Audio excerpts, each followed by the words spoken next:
नमस्कार मित्रों, हमारी चैनल में तमारू स्वागत है। मित्रों, कामिनी कौशलનો जन्म 16 જાન્યુઆરી 1927 ના રોજ લાહોરમાં થયો હતો। કામિની કૌશલ બોલિવૂડ અભિનેત્રી હતી। તેઓ નીચા નાગર અને ત્યારે બિજરાજ બહુ 1954 ત્યારે જેવી ફિલ્મોમાં તેમની ભૂમિકાઓ માટે જાણીતા હતા। નીચા નાગર 1946 ના ત્યારે કાન્સ ફિલ્મ ફેસ્ટિવલમાં પામ ડિયો જીત્યો હતો અને જ્યારે બિજરાજ બહુએ તેને ફિલ્મફેર શ્રેષ્ઠ અભિનેત્રીનો પુરસ્કાર આપ્યો હતો। કામિની કૌશલ ત્યારે મિત્રો પરિવારમાં 2 ભાઈઓ અને 3 બહેનો સૌથી નાની હતી। 26 નવેમ્બર 1934 ના રોજ તેના પિતાનું અવસાન થયું હતું, ત્યારે માત્ર 7 વર્ષની હતી। કામિનીના લગ્ન આખરે 3 પુત્રો રાહુલ ત્યારે વિરુદ્ધ અને શ્રવણ છે।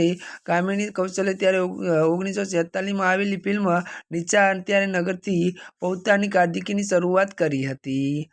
જો કે પરંતુ તેની ચર્ચા અને તેની ફિલ્મોથી અહીં નહીં મળતું લગ્નથી વધુ થતી હતી, તેથી મોટી બહેનનું કાર અકસ્માતમાં અવસાન થયું હતું।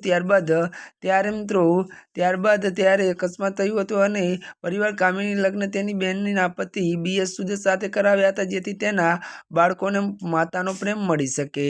ત્યારે મિત્રો આજના માટે બસ આટલું જ। અમારી ચેનલમાં નવા હોય તો અમારી ચેનલને લાઇક, શેર અને સબસ્ક્રાઈબ કરી દેજો। ધન્યવાદ।